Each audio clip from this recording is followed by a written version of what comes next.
Jean-Paul, et pendant ce temps-là, l'Olympique lyonnais est en train de faire son marché à droite à gauche et en train surtout d'essayer de trouver un défenseur central qui pourrait jouer avec Marcelo, donc exit Morel. Alors il y avait la piste de Diop, qui est un défenseur international espoir français, qui joue à Mayence, qui a fait une très belle saison du côté de l'Allemagne et qui était en pourparlers avec Dortmund et avec Lyon. Et il a choisi finalement Dortmund.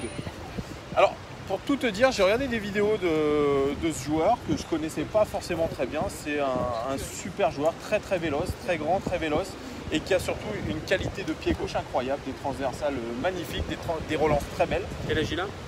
Je crois qu'il a 21 ans, 22 ans, donc c'est un oui. jeune joueur. Oui, alors, Paris quoi. Ouais, c'est un pari. Alors, sachant que Jean-Michel Aulas privilégiait plutôt l'expérience.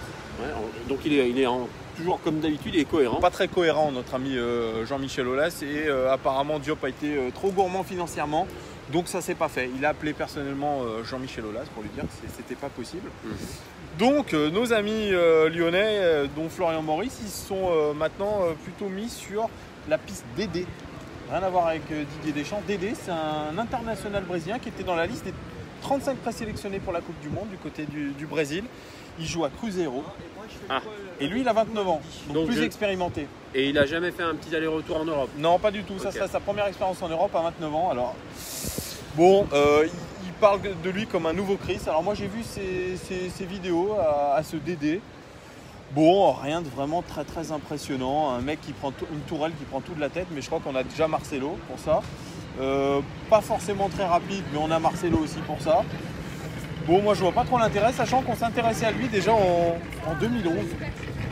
Donc là, au même joueur. Ouais, on réchauffe les pistes. Ah oui. Je sais pas ce que tu en penses de cette quête du défenseur central gauche. J'en pense pas grand chose. Tout ce que je sais, c'est que, ôte-moi d'un doute, ils reprennent le 4, c'est ça?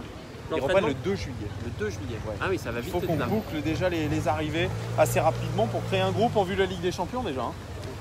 Et sinon, les Lyonnais à la Coupe du Monde, à part Fekir, il y a qui? Bonne question. Il y a plutôt des anciens Lyonnais à la Coupe du Monde. Si je devais faire la liste de tous les anciens de Benfica. Ouais, et du Sporting? Non, Sporting, on s'en fout. non, mais blague à part, ils vont faire leur petit marché pour leur défenseur central. Ouais, pourquoi pas. Ouais. Il est temps de remplacer Morel qui a déjà bien rendu service. Et ils cherchent aussi à densifier leur milieu de terrain en trouvant un concurrent à Lucas Touzard, parce que Lucas Touzard, c'est pareil, lui il réclame d'être capitaine de l'OL l'année prochaine. Il réclame un peu plus Herrera, de thunes dans son... Herrera, j'en ai pas entendu parler, mais en tout cas, Herrera, ça sera un sérieux concurrent à notre ami Lucas Touzard. Herrera qui fait un super début de Coupe du Monde, en tout cas. Il est bien, lui. Ouais, il est bien.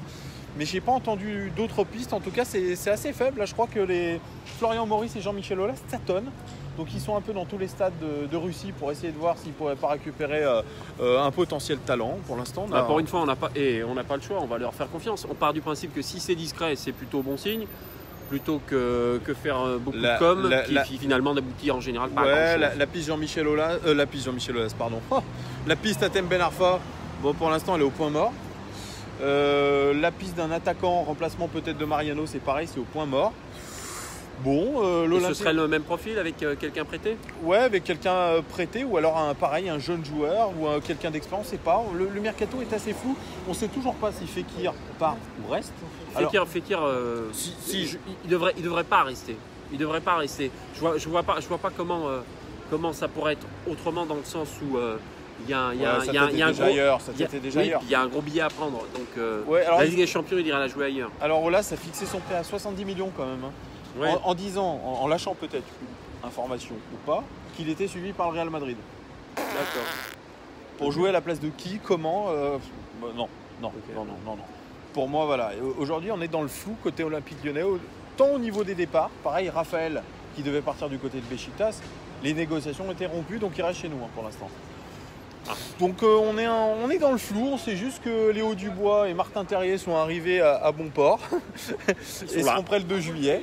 Mais à part ça, c'est le plus grand flou côté Olympique Lyonnais. On tâtonne et on a hâte de voir le dénouement. En tout cas, je ne suis pas très rassuré et je crois que Jean-Paul non plus.